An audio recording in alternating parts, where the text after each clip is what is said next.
My days among the days are past. Around me I behold, whenever casual light are cast, the mighty minds of old. My never-failing friends are they, with whom I converse day by day. আপুনি এতিয়াও যথেষ্ট লিখা মেলা কৰি আছে, কিতাপ লেখাৰ উপৰিও এই সংবাদ মাধ্যমতো লিখা মেলা কৰি আছে। এই যিটো অধ্যয়ন স্পৃহা বা লিখা মেলাৰ এই যিটো চৰ্চাটো আপুনি কেতিয়াৰ পৰা আপোনাৰ আৰম্ভ হ'ল? মোৰ শৈশৱকালৰ পৰা, মোৰ পঢ়াশলীয়া জীৱনৰ পৰাই সাহিত্যৰ প্ৰতি, লেখা মেলাৰ প্ৰতি ৰাপটো তেতিয়াৰ পৰাই আছিলে। কাৰণ তেতিয়াই যদিও আমাৰ গাঁৱৰ স্কুল, কিন্তু তেতিয়াই আমি পিতৃদেৱ হেডমাষ্টাৰ হৈ থকাৰ কাৰণে আমি সেই বাতৰি কাকত পঢ়িবলৈ পাইছিলোঁ। আলোচনী তেতিয়াৰ দিনত দীননাথ শৰ্মাই, কলকাতাত দীননাথ শৰ্মাই প্ৰকাশ কৰা আবাহন আৰু শিশুসকলৰ কাৰণে পাৰিজাত, এই আলোচনী আমাক আনি দিছিল আৰু মই তেতিয়াৰ পৰা সেইবিলাক পঢ়ি বৰ প্ৰভাৱান্বিত হৈছিলোঁ। আৰু তেতিয়াই স্কুলৰ বা অঞ্চলৰ বিহু হওক বা অন্যান্য মেল মিটিং হওক, প্ৰাইজ গিভিং চেৰিমনি হওক, এইবিলাকত ৰচনা লিখা অভ্যাসটো আছিলে। আৰু ক্লাছ 7ত আমি হাতে লিখা আলোচনী, তেতিয়াতো আৰু প্ৰিণ্ট কৰাৰ হেৰি নাছিল, গতিকে হাতে লিখা আলোচনী কৰিছিলোঁ। ক্লাছ 7ত মই তাৰ সম্পাদক আছিলোঁ আৰু সেইখনৰ নামো আছিল কিৰণ, কিৰণ নামেৰে এখন কৰিছিলোঁ। আৰু ক্লাছ 9ত মই যেতিয়া তেজপুৰলৈ যাবলগীয়া হৈছিলোঁ, তেতিয়াও এখন কৰিছিলোঁ, যদিও তেতিয়া আমাৰ প্ৰকাশৰ হেৰি হৈছিলে নিৰ্মালী, তাৰ সম্পাদক মোক নিযুক্ত কৰিছিল। কিন্তু মই সেই কামটো কৰিব নোৱাৰিলোঁ এইকাৰণেই যে মই তাৰ পৰা তেজপুৰলৈ গুচিলৈ যাবলগীয়া হ'ল। আৰু তেজপুৰত গৈ মই তেতিয়া আছাম ট্ৰিবিউনৰ এটা চিলড্ৰেন কৰ্ণাৰ আছিল, সেই চিলড্ৰেন কৰ্ণাৰত মই কিবা দুই এটা সৰু কথা লিখিছিলোঁ। এনেধৰণেই মোৰ তেতিয়াৰ পৰা হৈছিল।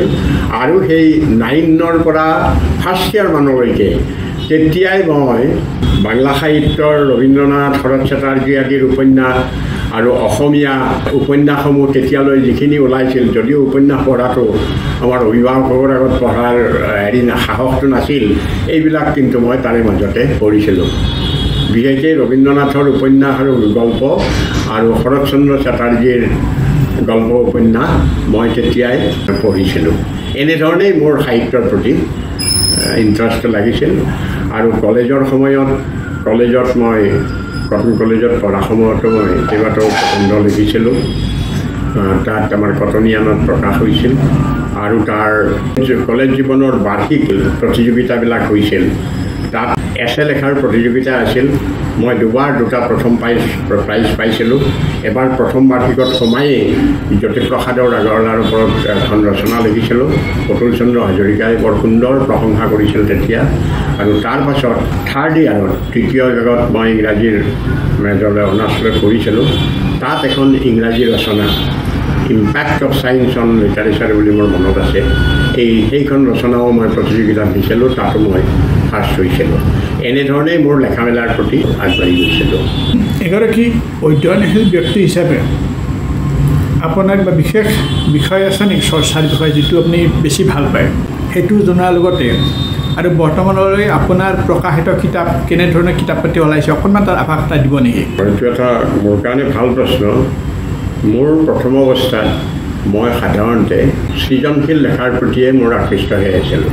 মই কবিতা লিখিছিলোঁ, ৰচনা লিখিছিলোঁ আৰু বিভিন্ন সাহিত্যৰ সমালোচনা কৰিছিলোঁ। এনেধৰণে মোৰ চাকৰি জীৱনৰ আধালৈকে, বিশেষকৈ তেজপুৰত পষ্টিং হোৱাৰ আগলৈকে মই মোৰ সৃষ্টিশীল লেখাৰ প্ৰতিয়ে মোৰ উৎসাহ আছিলে, লাভৱান হৈছিলোঁ। উপন্যাস, গল্প মই লিখা নাছিলোঁ, কিন্তু কবিতা আৰু সমালোচনা এইটোৱে মই ধৰিও লৈছিলোঁ যে মোৰ এইটোৱে ধাৰা হ'ব ভৱিষ্যতলৈ। চাকৰি জীৱনত সেইটোৱেই মোৰ হেৰি আছিল। কিন্তু মোৰ এই গোটেই চিন্তাধাৰাটো বদলি হৈছিল তেজপুৰলৈ অহাৰ পাছত। তেজপুৰত মই যেতিয়া ভূমিৰাজ বিভাগৰ বন্দবস্ত বিভাগত মই সোমাইছিলোঁ, তেতিয়া তাত মই পুৰণি কথাবিলাকৰ প্ৰতি মোৰ এটা আকৃষ্ট হৈছিল। আৰু গাঁৱলৈ গৈ যেতিয়া চাৰিওফালে তেজপুৰৰ ঐতিহ্যপূৰ্ণ এই সৃষ্টিবোৰ, শৈল সৃষ্টিবোৰ, ভাস্কৰ্যবোৰ, বিভিন্ন মন্দিৰ ভগ্নাৱশেষবোৰ পৰি থকা দেখিছিলোঁ, সেইবিলাক মই চাওঁ যে দেখিছিলোঁ মোৰ এটা ইতিহাস প্ৰত্নতত্ত্ব আৰু গহীন লেখা এইবোৰৰ প্ৰতি মোৰ এটা ধাউতি হ'বলৈ ধৰিলে। তেতিয়া মই ইতিহাস পঢ়িবলৈ ল'লোঁ আৰু তাৰ এটা মোৰ উদগনি দিছিল। এসময়ত আমাৰ সেই প্ৰত্নতত্ত্বজ্ঞ পণ্ডিত সাহিত্যিক হেমচন্দ্ৰ গোস্বামী, তেখেত তাৰে এসময়ত এছিষ্টেণ্ট ছেটেলমেণ্ট অফিচাৰ আছিল। এসময়ত সেই ছেটেলমেণ্টক তেজপুৰৰ মানুহে হেমগোহাঁই ছেটেলমেণ্ট বুলিয়ে কৈছিল। তেওঁ চাৰিওফালে ঘূৰিছিল আৰু তেওঁৰ সেই যিটো লেখা পঢ়াৰ ধাৰণা, অৰ্থাৎ চাকৰিৰ লগে লগে অসমীয়া সাহিত্য আৰু সংস্কৃতিৰ নিৰ্মাণ, প্ৰাচীন ঐতিহ্যৰ আৱিষ্কাৰ, এইবিলাকৰ প্ৰতি তেওঁৰ যিটো ধাৰণা হৈছিল, সেই কথাখিনি মই গভীৰভাৱে তাত পঢ়ি আৰু জানিবলৈ সুবিধা পালোঁ। হোৱাৰ ফলত মোৰ গোটেই জীৱনটোৰ এই ধাৰণাটো, মোৰ এই সৃষ্টিশীলতাটো অলপ কমি থাকি মোৰ বৌদ্ধিক অধ্যয়নশীলতা আৰু ঐতিহাসিক ইতিহাসৰ প্ৰতি, প্ৰত্নতত্ত্বৰ প্ৰতি মোৰ আকৰ্ষণটো হ'ল। আৰু তেতিয়াই মই তাম্ৰলিপি এখনো উলুবাৰী ঢেকীয়াজুলিৰ ওচৰত এখন নৱম শতিকাৰ তৃতীয় বলবৰ্মাৰ এখন আৱিষ্কাৰ কৰিছিলোঁ আৰু তাৰ পাঠ উদ্ধাৰো কৰিছিলোঁ। গতিকে এনেধৰণেই মোৰ ইতিহাসৰ ফাললৈ যে যিটো চেষ্টা আহিল, অৱশ্যে সেই বুলি যে মই সৃষ্টিশীল সাহিত্যিক লেখা বাদ দিছোঁ এনেকুৱাও নহয়, কিন্তু মূলতঃ মোৰ প্ৰভাৱ হ'ল অসমীয়া হিষ্ট্ৰী, অসমৰ হিষ্ট্ৰী, ভাৰতৰ প্ৰাচীন হিষ্ট্ৰী, অসমৰ প্ৰত্নতত্ত্ব, ভাৰতৰ প্ৰত্নতত্ত্ব, এইবিলাকৰ কথা জানিবলৈ মোৰ ইচ্ছা হৈছিল। আৰু সেইধৰণে মই তেজপুৰত থাকোঁতেই তেজপুৰৰ এখন ইতিহাস মই ইতিমধ্যে ৰচনা কৰি পেলাইছোঁ। অৱশ্যে প্ৰকাশ হৈছিল এইটো অৱসৰৰ পাছতে, তেজপুৰ নামৰ এইটো নগৰ বিশেষ বুলি। এনেধৰণে মোৰ এই হেৰিটো হৈছিল। আৰু তাৰপিছতো সেই গহীন আৰু প্ৰাচীন অধ্যয়নশীলতাৰ জড়িত লেখাবিলাকৰ প্ৰতি মোৰ ইণ্টাৰেষ্টটো তাৰপিছত চলিয়ে থাকিল। আৰু সেইধৰণে মই বহুকেইখন তেনেকুৱা ধৰণৰ সৃষ্টিশীল লেখা মই কৰিলোঁ।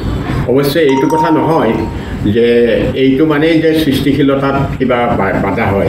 ইয়াৰ মাজতো মৌলিকতা আছে, ইয়াৰ মাজতো সৃষ্টিশীলতা আছে।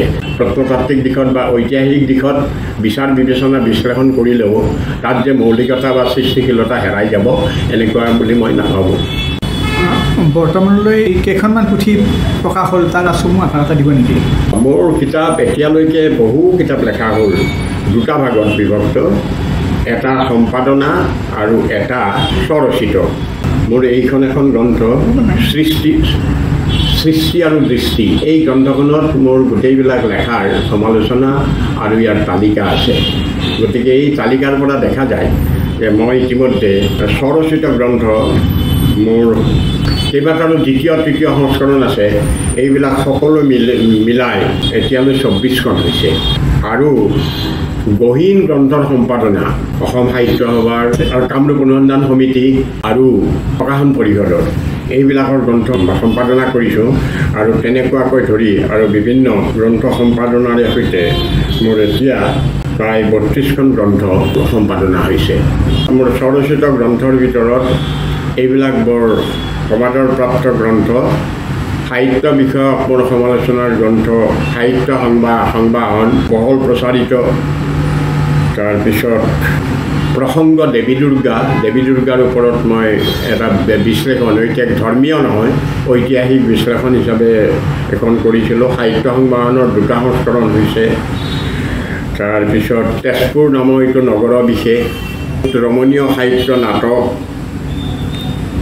অসম ইতিহাসৰ যৎকিঞ্চিত, অৱলোকনত অসম ইতিহাস, এইখন এখন খুব ভাল গ্ৰন্থ। এইখন মানে নেটতো আমাৰ এতিয়া হেৰিত প্ৰাপ্ত হৈছে, নেটৱৰ্ল্ডত এইখন এখন এটা ভাল পাব্লিকেশ্যনে কৰিছে।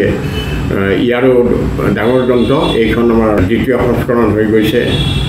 আৰু এখন জীৱনী গ্ৰন্থ আছে, কেইগৰাকীমান কীৰ্তিমন্ত সাহিত্যিক আৰু তেওঁলোকৰ সাহিত্য সভা, তেজপুৰ দ পৰ্বতীয় অঞ্চলৰ ঐতিহাসিক গুৰুত্ব, চাৰিদুৱাৰ সীমান্ত মিলন সংঘৰ নাট্যমঞ্চ আৰু ইতিহাস, সংস্কৃত অসমীয়া ধ্ৰুপদী সাহিত্য সৌৰভ ইত্যাদি মোৰ বেছি সমাদৃত আৰু বেছি গহীন গ্ৰন্থ। ইয়াৰ ভিতৰত মোৰ নাট্যালেখ্যও আছে, শোণিতপুৰে ৰিঙিয়াই বুলি, এইখন মঞ্চস্থ হৈছে কেইবাবাৰো। গৌৰৱদেৱী আনন্দৰাম বৰুৱাৰ ওপৰত জীৱনী গ্ৰন্থ এখন আছে। সংকলনৰ ভিতৰত মই গোটেইবিলাকৰ নাম নকওঁ, মই আমাৰ পিতৃদেৱৰ শৰৎচন্দ্ৰ শৰ্মাৰ সমগ্ৰ ৰচনাৰাজি 4টা খণ্ডত বৰ গৱেষণামূলকভাৱে সম্পাদনা কৰিছোঁ। অসম সাহিত্য সভাৰ কীৰ্তিনাথ শৰ্মা বৰদলৈৰ কামৰূপী সংগীতখন সম্পাদনা ৰূপত প্ৰকাশ কৰিছোঁ। অসম লেখক কোষ দ্বিতীয় খণ্ডটো মই মুখ্য সম্পাদক হিচাপে অসম সাহিত্য সভাৰ, অসমীয়া নাট্যকোষ অসম সাহিত্য সভাৰ, তাৰপিছত কামৰূপ অনুসন্ধান সমিতিৰ এখন ডাঙৰ গ্ৰন্থ কামৰূপ অনুসন্ধান সমিতি থ্ৰু দ্য ডিকেডছ ইংৰাজী গ্ৰন্থ এখন মই সম্পাদনা কৰিছোঁ। এইখন গ্ৰন্থ দি মহাভাৰত ভিছন এণ্ড ইলুমিনেশ্যন, এই গ্ৰন্থখন আমাৰ গুৱাহাটীত 2018 চনত নেশ্যনেল ছেমিনাৰ দুদিনীয়াকৈ আমাৰ তত্ত্বাৱধানতে আমাৰ দায়িত্বতে আমি এইটো পালন কৰিছিলোঁ। বৰ সুন্দৰভাৱে ইয়াতে এনেকুৱা মহাভাৰতৰ ওপৰত সৰ্বভাৰতীয় গৱেষক পণ্ডিতসকলৰ সহযোগত এনেকুৱা হোৱা নাছিল। আৰু তাৰেই যিটো প্ৰচিডিংছ, তাৰ যিবিলাক আৰ্টিকল, এই সকলোবিলাক গোট খুৱাই শেষত মই এইখন প্ৰকাশ কৰিছিলোঁ। ইয়াৰ অৰ্থ সাহায্য দিছিল অসমৰ মিউজিয়াম সংগ্ৰহালয়ে। গতিকে এই গ্ৰন্থখনো এখন মোৰ বিবেচনাৰ ভিতৰত এখন সুন্দৰ গ্ৰন্থ, যিখন গ্ৰন্থ কৰিছোঁ।